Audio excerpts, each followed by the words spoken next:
ಕನ್ನಡ ಸರ್ಕಾರಿ ಶಿಕ್ಷಣ ಶಾಲೆಗಳಲ್ಲಿ ಅಲ್ಲಿಯ ಶಿಕ್ಷಕರಿಗೆ ಟಿ ಪರೀಕ್ಷೆಯನ್ನು ರಾಷ್ಟ್ರೀಯ ಶಿಕ್ಷಕರ ಶಿಕ್ಷಣ ಮಂಡಳಿ ಏನು ಹೇಳ್ತದೆ ಅಂದರೆ ಆಯಾ ರಾಜ್ಯಗಳಲ್ಲಿ ಯಾವ ಭಾಷೆಯ ಶಿಕ್ಷಕರು ಇರ್ತಾರೋ ಆ ಭಾಷೆಯ ಪ್ರಕಾರ ಅವರ ಮನೆ ಪರೀಕ್ಷೆಯನ್ನು ನಡೆಸಬೇಕು ಅಂತ ಹೇಳಿ. ಆದರೆ ಮಹಾರಾಷ್ಟ್ರದೊಳಗಡೆ 100ಕ್ಕಿಂತ ಹೆಚ್ಚು ಕನ್ನಡ ಸರ್ಕಾರಿ ಶಾಲೆಗಳು ಇರೋದ್ರಿಂದ ಅಲ್ಲಿ ಶಿಕ್ಷಕರಿಗೆ ಕನ್ನಡ ಪರೀಕ್ಷೆ ನಡೆಯುವಂಥದ್ದು ಅದು ನಡಿಬೇಕಾಗ್ತದೆ. ಆದರೆ ಮಹಾರಾಷ್ಟ್ರ ಸರ್ಕಾರ ಯಾವ ಹುನ್ನಾರದಿಂದ ಅಲ್ಲಿ ಕಡ್ಡಾಯವಾಗಿ ಮರಾಠಿ ಒಳಗಡೆ ಪರೀಕ್ಷೆ ನಡೆಸಬೇಕಂತ ಹೇಳಿ ಒತ್ತಾಯವನ್ನು ಶಿಕ್ಷಕರಿಗೆ ಹೇರ್ತಾ ಇದ್ದಾರೆ ಅನ್ನುವಂಥದ್ದು ಗೊತ್ತಾಗ್ತಾ ಇಲ್ಲ. ಸುಮಾರು ದಿನಗಳಿಂದ ಕೂಡ ಮಹಾರಾಷ್ಟ್ರದ ಕನ್ನಡ ಶಿಕ್ಷಕರು ಹೋರಾಟವನ್ನು ಪ್ರಾರಂಭ ಮಾಡಿದ್ದಾರೆ.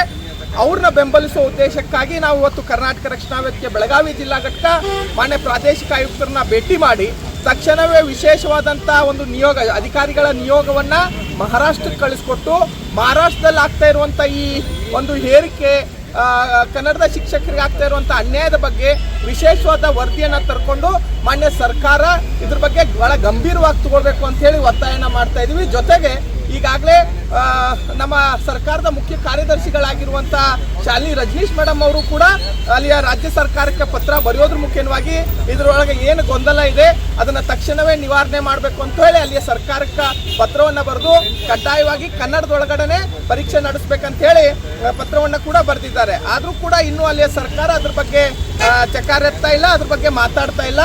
ಹಾಗಾಗಿ ನಾವಿವತ್ತು ವಿಶೇಷವಾಗಿ ಸರ್ಕಾರಕ್ಕೆ ಒತ್ತಾಯನ ಮಾಡ್ತಾ ಇದ್ವಿ, ತಕ್ಷಣವೇ ಒಂದು ನಿಯೋಗವನ್ನು ಮಹಾರಾಷ್ಟ್ರಕ್ಕೆ ಕಳಿಸ್ಕೊಟ್ಟು ಅಲ್ಲಿಯ ಕನ್ನಡದ ಶಿಕ್ಷಕರಿಗೆ ಅಲ್ಲಿಯ ಕನ್ನಡಿಗರಿಗೆ ಪರವಾಗಿ ನಮ್ಮ ರಾಜ್ಯ ಸರ್ಕಾರ ನಿಲ್ಲಬೇಕು ಅಂತ ಹೇಳಿ ನಮ್ಮ ಒತ್ತಾಯನ ಮಾಡ್ತಾ ಇದ್ವಿ. ಇದರೊಳಗಡೆ ನಮಗೆಲ್ಲೋ ಒಂದು ಕಡೆ ಅನುಮಾನ ಎದ್ದು ಕಾಡ್ತಾ ಇದೆ. ಯಾಕಂದರೆ ಇಲ್ಲಿಯ ಮರಾಠಿ ಸರ್ಕಾರಿ ಶಾಲೆಗಳಲ್ಲಿ ಮರಾಠಿ ಪರೀಕ್ಷೆಗಳನ್ನು ನಡೆಸ್ತಾರೆ.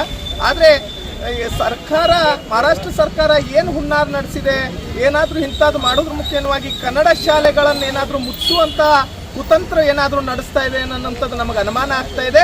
ಹಾಗಾಗಿ ಮಹಾರಾಷ್ಟ್ರ ಸರ್ಕಾರ ಅಂತ ನಿರ್ಧಾರಕ್ಕೆ ಏನಾದರೂ ಬಂದರೆ ಕರ್ನಾಟಕದೊಳಗಡೆ ಭಾಳ ದೊಡ್ಡ ಹೋರಾಟವನ್ನು ನಡೆಸಬೇಕಾಗತ್ತೆ.